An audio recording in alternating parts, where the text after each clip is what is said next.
10 de la mañana con 2 minutos, la bancada de diputados del Frente Amplio va a interpelar este mes al ministro del Interior, Luis Alberto Heber, entre otras cosas por el aumento de los homicidios en el último tiempo, y el miembro interpelante será el legislador del Movimiento de Participación Popular, Sebastián Valdomir, a quien hoy recibimos en Punto de Encuentro.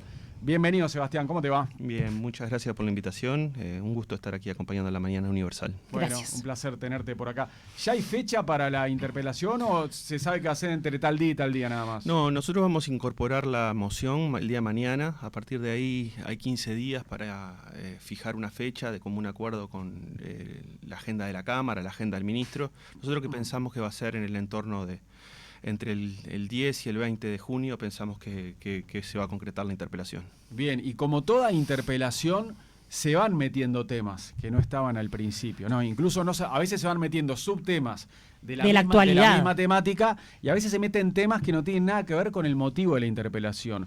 Por ejemplo, puede haber algo que ocurrió ayer, porque ya vamos a hablar de temas de inseguridad, pero las declaraciones de la ex viceministra Carolina H. ayer en la entrevista con Desayunos Informales de Tele12, ¿no? Cuando ella dijo que el contenido de sus diálogos con Guillermo Maciel por WhatsApp eran conocidos por Heber y por Bustillo.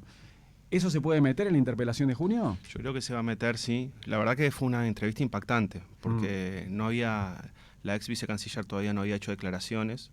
Cuando sale ayer creo que tiene, es más, una postura corporal en la cual claramente estaba preocupada por dar su versión de los hechos. Y claramente de los 4 que fueron, ¿no?, los 2 ministros y los 2 subsecretarios, la que pagó el pato parece que fue la única mujer. Y aparte, cuando reconoce que sabía que se le venía esto arriba, da a entrever esa sensación de que como que había un acuerdo de caballeros, digamos, un acuerdo tácito o de palabra en el cual se iba a dar poca información al Senado. Y ella lo reconoció, ¿no? Realmente siempre el hilo se corta por el lado más fino. Ya había habido una crítica de Pedro Bordaberry hace un par de meses dándole palo a Bustillo Bordaberry en una columna del diario El País, diciendo que esto había sido una cama que le hicieron a Carolina H. porque su jefe, que era Francisco Bustillo, el canciller, sabía ya de esas advertencias de Maciel a H. por la peligrosidad de Sebastián Marcet. Ahora, ¿ustedes consideran que esto confirma que tanto Luis Alberto Heber como Francisco Bustillo ocultaron información en la interpelación? Confirma en primer lugar que el ministro Heber no es creíble para manejar determinadas informaciones, muy delicadas, porque ahí la pelota es, bueno, ¿de quién es la responsabilidad de darle un pasaporte a un narco procurado internacionalmente? Finalmente es del Ministerio del Interior. Lo que se subsana por ahí es, bueno, estaba derecho, incluso H. lo dijo ayer, ¿verdad? Tenía derecho el ciudadano a acceder a un documento de viaje. En realidad no. A un narco internacional reconocido, que aparte las autoridades uruguayas lo conocen, no le das un pasaporte y buscas una forma de por lo menos tener una vinculación con Paraguay, que lo requieran, y ahí se traba el procedimiento. Aparte, una persona que estaba detenida en otro país, o sea, muy difícil no era.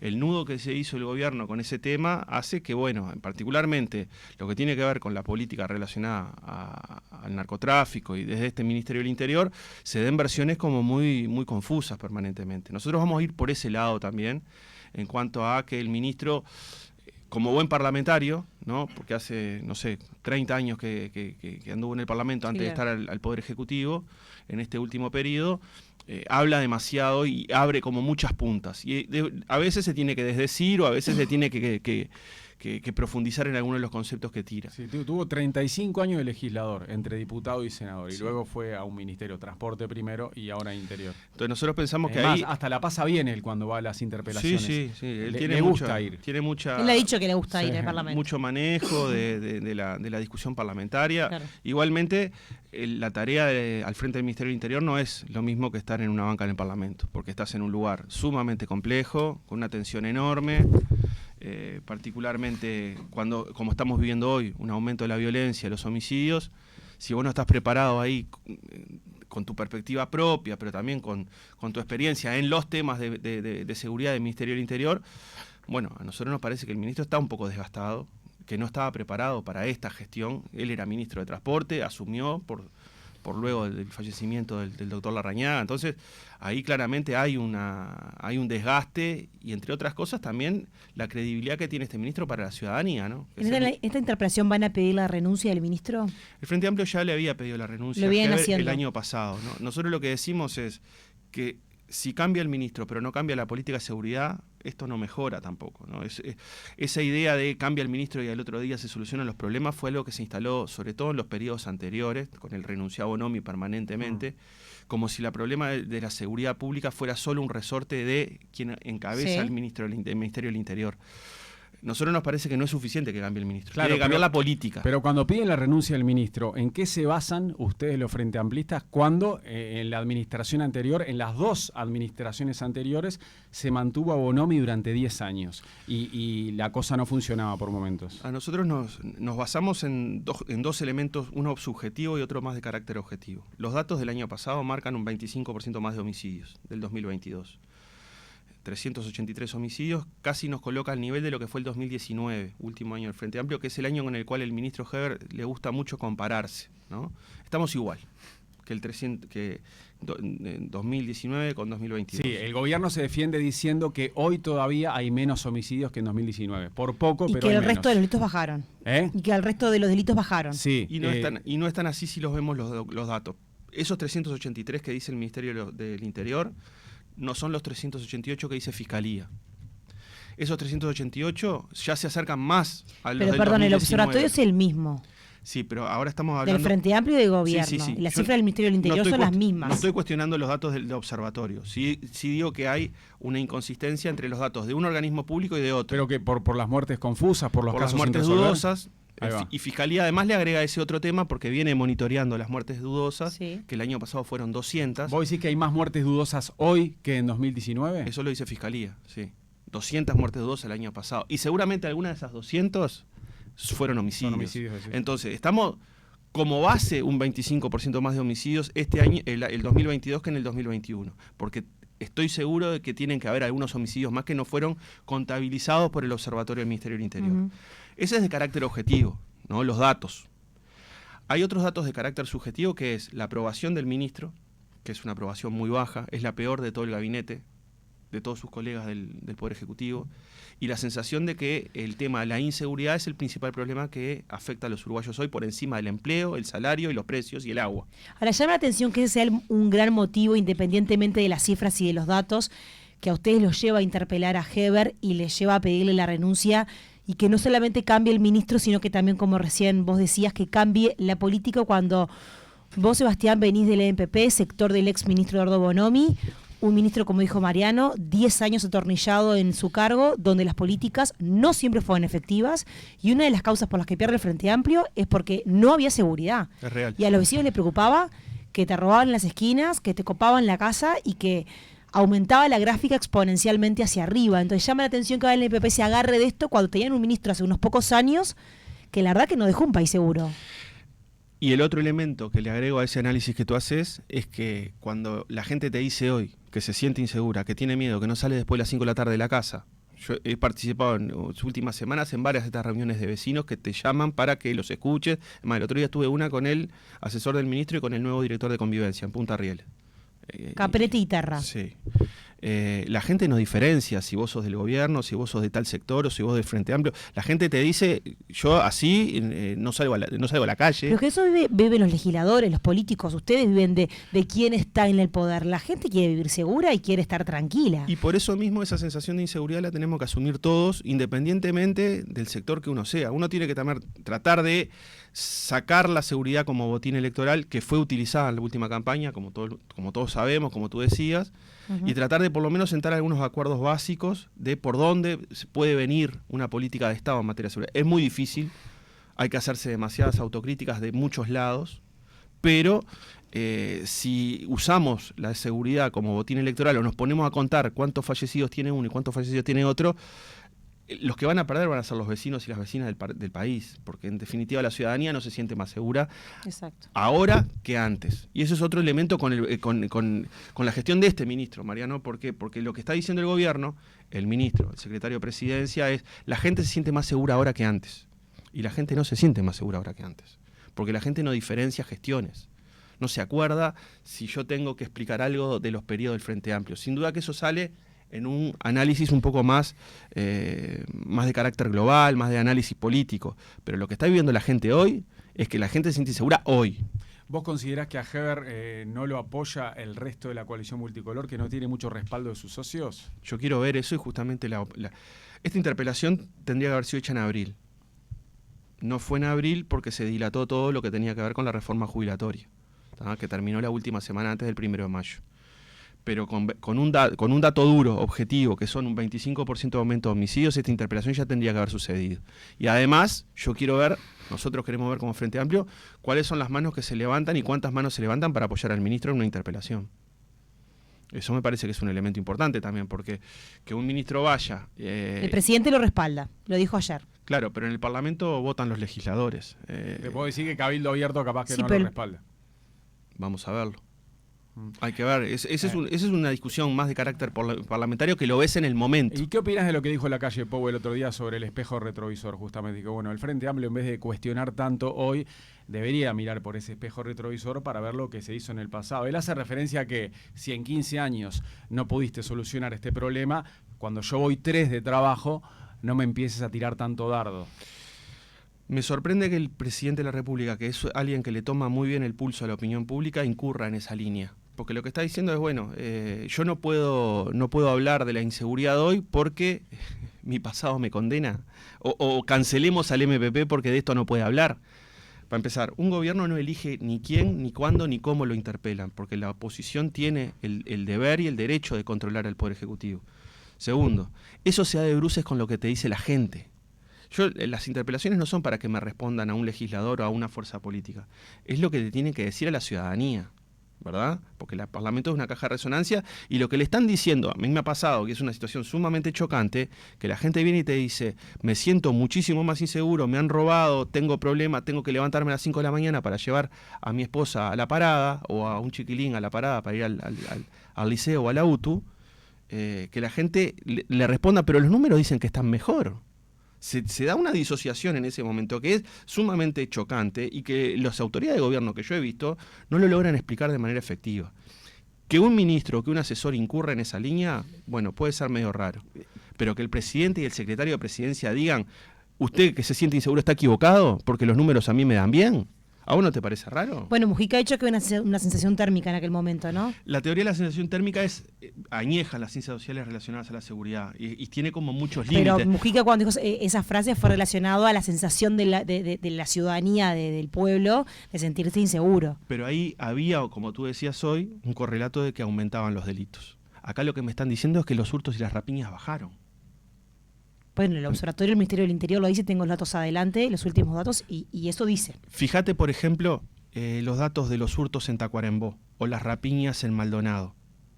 Aumentaron, en Tacuarembó aumentaron el año pasado 50% los hurtos. Por eso es importante que esta interpelación se dé en diputados y no en el Senado, Por porque supuesto. en el Senado es más nacional todo, es más genérico. Claro. En diputados van a aparecer los legisladores de cada departamento diciendo, vos, mira, se pudrió todo en mi ciudad, en mi departamento. ¿Eso puede ocurrir? Sin duda que fue por eso también. Instancia, ¿no? ¿Por qué? Porque en el Senado, ya le doy a César, en el Senado el año pasado el Frente Amplio interpeló por los homicidios, el 7 de junio, el Senado Rubio. Y es más genérico ahí todo. Es más global. Claro. Los diputados te traen su vivencia departamental. En Rivera van 13 homicidios este año.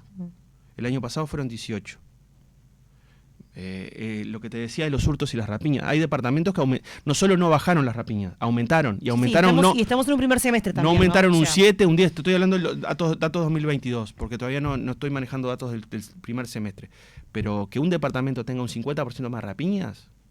Y claro, como en los promedios eso no se ve, porque son promedios nacionales, ¿esa gente se siente más segura o más insegura? A eso iba, porque quizá esa sensación de sentirse más inseguro, quizá creo que no debería ir por ahí un trabajo profesional de decir se está atacando un problema de seguridad. ¿A qué me refiero? A mí me robaron 2 veces en el último año, me entraron 2 veces a casa. Para mí hay más inseguridad ahora. Ahora quizá al vecino de 2 casas para allá le entraron cuando era bueno mi ministro y ahora no. Y el tipo dice, bueno, yo ahora me siento más seguro. Creo que esas sensaciones o las cosas que dice cada uno sobre la seguridad o no, están muy atadas a experiencias personales. A mí lo que me preocupa en el fondo de todo es la región, y es mirar Ecuador y ver que el narcotráfico está haciendo pedazo el gobierno de Lenín Moreno. Ver Rosario y pensar lo que está pasando en Rosario. O sea, ver la escalada del narcotráfico en toda la región y decir, ¿y cuánto falta para que se embarquen acá y esto sea un caos como son esos países? Creo que por ahí es el gran problema de la seguridad. No sé, más allá de lo educativo y lo formativo y lo que tiene que ver con experiencias sociales, que a mí me parece fundamental, porque si no tienes oportunidad, por algún lado la vas a buscar. O sea, me preocupa muchísimo que no haya una política de Estado con respecto a narcotráfico y la llegada del narcotráfico, que somos un país de pasaje y ¿por qué no de quedarse? Cada tanto tenemos las coberturas en el puerto con estos contenedores que salen con 1 tonelada o más o menos de cocaína, o sea... Sí, lo que dice César no es en la región, pero está a la vuelta de la esquina. No, por eso, pero como que hay esos dos elementos también hacen al combo completo del debate público sobre la seguridad. Por un lado, la vivencia de un barrio, de una persona, de una familia que se siente así, eso es un dato de la realidad, pero no es el único. Y de repente no es el más importante a la hora de formular políticas. El tema que es como una relación, es decir, si vos te sentís inseguro, por más de que el otro te diga que estamos en el mejor de los mundos. Ese elemento nosotros no lo desdeñamos, porque, reitero, de alguna manera desdeñar eso o darlo porque es en realidad una situación bastante más relativa, es como menospreciar la situación que está viviendo esa persona. No, pero yo no me refería a eso. Ya lo sé. Simplemente estoy diciendo, quizá tenga que ver con experiencias y la subjetividad de cada una de las experiencias, o una zona, o una región, o un lugar.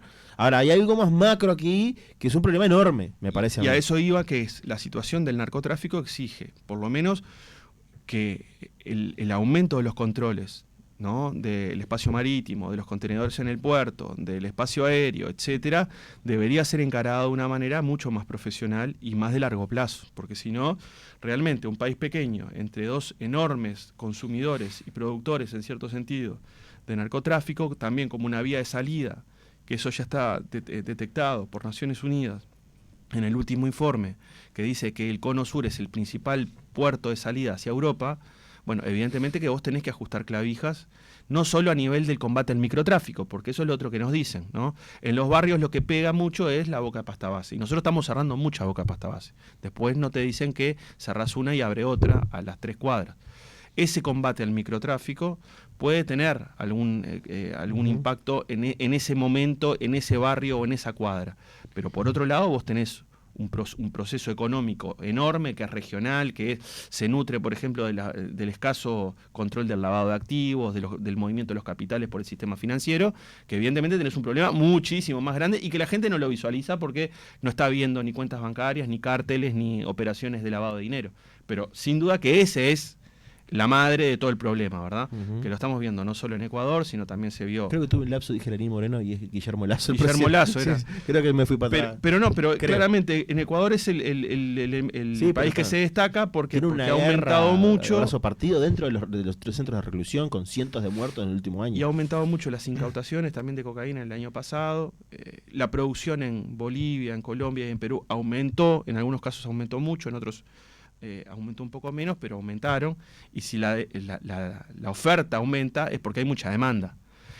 Y lo que dice el gobierno es que hay más incautaciones, es porque seguramente está pasando más por el Uruguay, ¿no? Porque en definitiva, si vos estás incautando más droga que antes, más cocaína o clorhidrato de cocaína en los últimos 2 años, es porque seguramente está pasando un cargamento que tú no ves y que estás agarrando, ¿qué porcentaje? ¿Un 10, un 50, un 20? ¿Y cuánto pasó?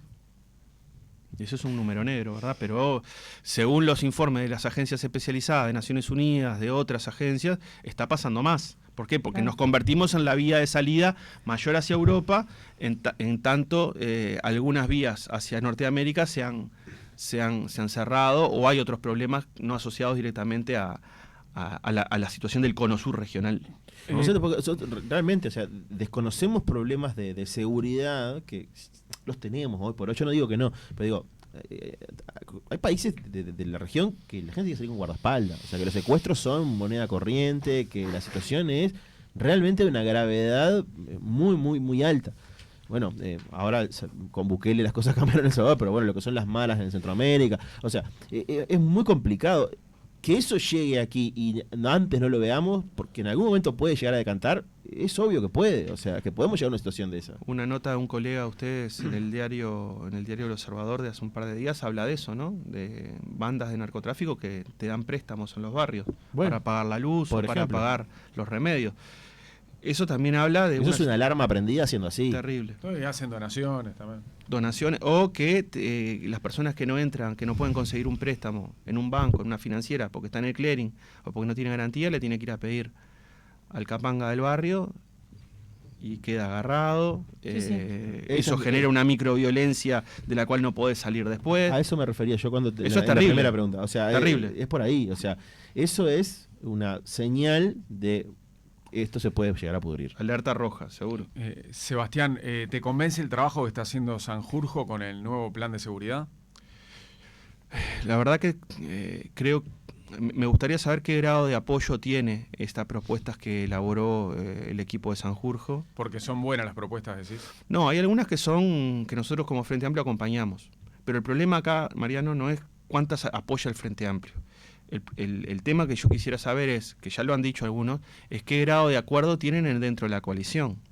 Porque yo he visto alguna salida, por ejemplo, quisiera saber si todo el Partido Nacional apoya en la medida de los interruptores de violencia, por ejemplo. O ya salió en prensa, en el semanario de la mañana, que dice, bueno, Cabildo Abierto no está de acuerdo con la mitad de las propuestas que están en la estrategia. Este Sanjurjo que viene ahora, que hacía tiempo que se desempeñaba en el Ministerio del Interior, es una cara nueva para protagonizar el debate de esta mesa interpartidaria, ¿verdad? También en algún momento dijo que Bonomi era un excelente ministro del Interior. En una campaña lo hizo aparte. Y justamente ahí después bajó el perfil él. Bueno, y eso le generó problemas en su partido. Porque no era la estrategia de su partido, el Partido Colorado. Nosotros, los aportes de gente que quiere hacer y propuestas de largo plazo, de mediano plazo, en el sentido que hablábamos con César hace un ratito, nos parece bien. Ahora, ¿pero te parece saludable que, por ejemplo, acá haya medidas que apunten menos a lo punitivo y más a la prevención? Es por ahí. Lo que pasa es que estos planes no se hacen faltando 1 año y medio para terminar un gobierno. Estas estrategias se tienen que hacer antes. Pero por lo menos lo hicieron. Pero eso no va a resolver en lo inmediato, Mariano, el problema de inseguridad. Y lo que estamos hablando hoy es que tenemos un problema grave de muertes violentas. No solo por la cantidad, sino por las características de los homicidios. Si no lo hacían era peor igual. Nosotros no la cuestionamos a la estrategia. Es más, nos parece que es por ahí. Ahora, ¿esta estrategia significa que los planes anteriores fracasaron? El plan de la LUC. Vamos a apoyar a la policía y vamos a aumentar las penas. ¿Fracasó o tuvo éxito? El gobierno dice que está en marcha todavía, ¿no? Que el es un plan proceso más largo. El plan del año pasado que Heber le entrega en mano al presidente de la República el 11 de mayo, en Torre Ejecutiva. Ese plan tuvo éxito, fracasó, se evaluó. Hay muchos planes. Nosotros queremos saber bueno, ¿cuáles de estos planes se están instrumentando? ¿Cuáles de estos van a cambiar la realidad? El año pasado, en una rendición de cuentas que fue en el mes de agosto, en diputado yo le pregunté al ministro por qué no se declaraba la emergencia en materia de muertes violentas, que es algo que está en el compromiso por el país, no es un invento del Frente Amplio. Me dijo que no era necesario, que los números le iban a dar la razón de que iban por el buen camino y que era una propuesta marketinera del Frente Amplio. No solo los números no le dieron la razón, porque los homicidios aumentaron un 25%, sino que ahora ya no sabemos qué plan están instrumentando, porque están en otra línea, que es lo de esta estrategia de seguridad integral y preventiva. El año pasado decían algunos, por ejemplo el senador Manini, nosotros no conocemos el plan, no sabemos si es un plan para el narcotráfico o un plan para reducir homicidios, que son dos cosas que están vinculadas pero que no necesariamente tienen exactamente que ver una con la otra. Se viene una interpelación y el final ya lo conocemos, no es lo que tiene, o sea, lo que estamos esperando de afuera es que el contenido, es que el diálogo sea productivo, porque ya todos sabemos que las declaraciones para la coalición multicolor van a ser satisfactorias y ya sabemos que diga lo que diga Luis Alberto Heber, las declaraciones para ustedes van a ser insatisfactorias, ¿no? Y que ustedes piden la renuncia del ministro y sabemos que la interpelación, ya se sabe, no va a tener consecuencias políticas, no va a caer el ministro Heber después de esta interpelación porque sería histórico. Entonces, ¿por qué tiene tanto sentido la interpelación? ¿Por qué esto no se pudo resolver en comisión con Heber? Hay 3 preguntas ahí en tu tema. En la comisión nosotros lo llamamos 2 veces el año pasado en la Comisión de Seguridad y Convivencia. 2. La última fue en el mes de noviembre del año pasado. Yo integro esa comisión. Él va con toda su delegación, habla 1 hora y media, te deja media hora para preguntas y no hay... Es como una sesión de trabajo, pero muy reducida, y queda ahí. Segundo, yo no estoy tan seguro que la interpelación no tenga consecuencias políticas. Ahí me sonreía porque en definitiva yo eso lo quiero ver. Pero vos decís que puede llegar a tener consecuencias políticas al punto de que caiga Luis Alberto Heber. No, normalmente por las interpelaciones los ministros no caen. Claro, pero que salga chamuscado. Bueno, pero los legisladores nunca lo van a dejar caer. O sea, consecuencias políticas importantes no va a tener. Es la gracia de la mayoría parlamentaria. ¿Y la tienen en materia de seguridad hoy? ¿La coalición? Bueno, por eso por el lado de Cabildo. Pero a vos te parece, ¿a vos te parece que Cabildo va a decir insatisfactoria las declaraciones de Heber y se va a ir con el Frente Amplio a votar una... ¿A vos te parece que algún legislador de Cabildo levantará la mano para votar contra Heber? Puede proponer una moción propia. Acá hay muchas posibilidades en este juego, Mariano. Y segundo. Pero no va a haber un voto de censura contra Heber de legislador de Cabildo. Y bueno, posiblemente no, pero entre la censura y declarar plenamente satisfactorias hay mucho camino por recorrer. Y por último, las interpelaciones tienen un efecto no solo de discusión política, sino también de tomarle el pulso, de decir, este tema está preocupando al Parlamento, está preocupando al Poder Ejecutivo, está preocupando en esta línea a los legisladores del país. Es algo que van a sacar en limpio los periodistas, la opinión pública. Un tema de repercusión pública también. O sea, hay que quitarle el dramatismo a esto. No es que entrás y salís como si fuera un happening, ¿no? No es así. Bonomi fue interpelado como 8 veces siendo ministro del Interior. Horadaron hasta que en algún momento consiguieron un voto que no era, que se fue del Frente Amplio, y la moción de apoyo del Frente Amplio no salió aprobada. Yo no hacemos estas elucubraciones, digamos, de qué pasará, pero yo quiero ver cuál es el grado de apoyo que tiene el ministro del Interior hoy. Recordá la conferencia de prensa de Cabildo cuando renuncia la exministra Irene Moreira. El punto 8 de esa declaración habla de temas de seguridad. Sí. Incluso fue durísimo Imanini en ese punto, ¿no? Dice que decía que la seguridad no estaba bien en Uruguay, ¿sí? Que no estaba funcionando el trabajo en el combate a la inseguridad. Esta interpelación debió haber sido antes. Bordaberry en su momento en el Senado interpela a Bonomi por un aumento del 8% de los homicidios, con un 25% que hace, que es el dato que tenemos del año pasado, Mariano. De un año a otro. Del 22 con respecto al 21. Y es un 25% de base, ya te digo, porque seguramente si le agrego y hago articulación de fuentes de datos oficiales, no del Frente Amplio, seguramente estoy hablando de 30% más de homicidios. Para terminar, salimos un poco del Ministerio del Interior y del combate a la inseguridad, salimos del tema del combate a la delincuencia y nos metemos en algo de actualidad. El Partido Nacional va a esperar al desafuero para resolver si pasa o no al senador Gustavo Penades a su comisión de ética, y esto molestó a la vicepresidenta Beatriz Argimón, que ayer se mostró sorprendida y dijo que ella hubiera querido que saliera ayer ya, ¿no? Esto, ¿no? Que no entiende por qué se dilató. Ella quería que los blancos lo pasaran de una a la comisión de ética a Penades. Es un tema interno de los blancos, cierto, pero ¿cómo lo observás vos desde el Frente Amplio, esto que ocurrió en la interna del Partido Nacional con Gustavo Penades y con las graves denuncias que hay contra él? Yo creo que lo que manifiesta la vicepresidenta es para la gente que trabaja temas relacionados con abuso sexual o con denuncias de estas características, es un elemento casi que de protocolo, ¿no? Cuando hay una denuncia de estas características, hay que tratar de dejar trabajar lo más rápido posible a la justicia, proteger a las víctimas o a los denunciantes, y a la persona en cuestión darle un tratamiento especial que no puede estar en el mismo uso de los derechos del resto de los participantes o de un partido o de un organismo. Eso me parece que lo que dice la vicepresidenta Argimón es de recibo. Yo no me voy a meter en la interna de un partido que no es el mío en cuestiones relativas al tratamiento de ética, pero yo le agrego otra cosa que me parece que es más preocupante, porque lo dijo el ministro de Defensa. El profesor de Historia, que también está involucrado en una denuncia, sigue dando clase en el liceo militar. Yo creo que eso no... Y que te lo digan tan suelto de cuerpo, a mí me parece eso más grave que lo de un partido que de repente, bueno, tendrá que rendirle cuenta a sus afiliados y a sus integrantes. Pero en un organismo público como es un establecimiento educativo, de características particulares, pero es servicio militar, que siga dando clase como si nada. ¿Eso el ministro realmente lo dijo así? ¿Se equivocó? ¿Lo sostiene o qué? Eso me parece mucho más grave y más raro aún. Evidentemente que el Partido Nacional tiene ahí un problema con el caso del senador Penades.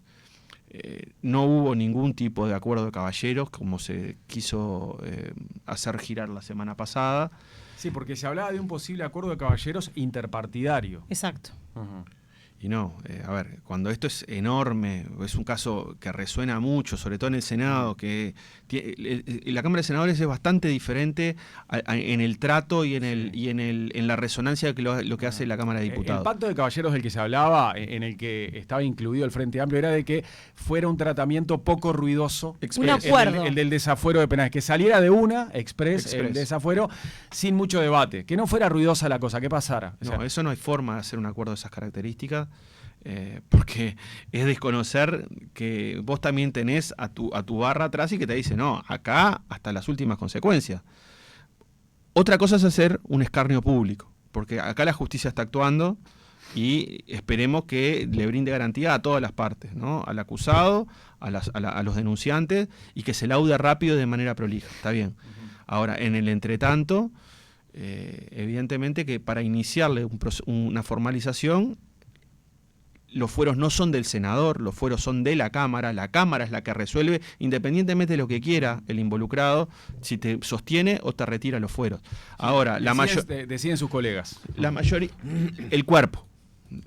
Claro, pero terminan siendo sus colegas los que votan y deciden. Sí, está bien, pero eso implica un informe de la cabeza del Poder Judicial, o direccionada al Poder Legislativo desde el Poder Judicial de la Suprema Corte, y un análisis de eso.